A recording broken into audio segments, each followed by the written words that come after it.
एकंदरीतच आपली ही सहल खूप छान झाली.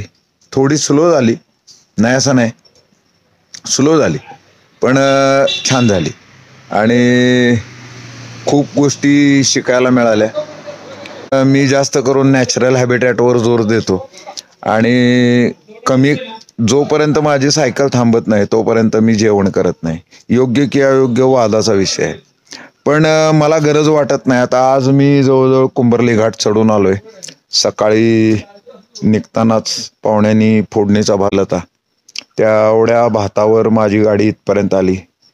वाटेमध्ये मी चार्जिंगला थांबलो म्हणून मी एक चिक्की फक्त खाल्ली ती, आणि घाट माथ्यावर येस्तोवर फक्त पाणी, या व्यतिरिक्त मी काही खाल्लेलं नव्हतं.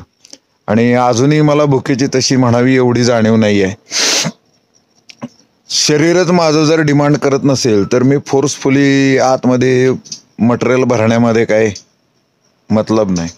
काही म्हणतील मागत नसलं तरी दिलं पाहिजे, तुम्ही एनर्जी लॉस होते.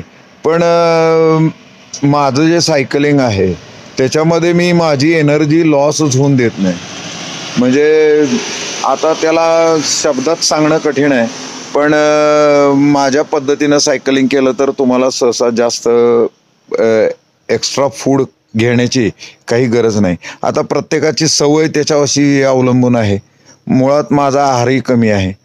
अशा अनेक गोष्टी आहेत की ज्या मी माझ्या नियमानं जे काही करतो त्या तुम्हाला लागू होतील नाही होतील, पण तुम्ही त्यावर प्रयोग स्वतः करून तुमची ॲझम्पशन्स बनवू शकता.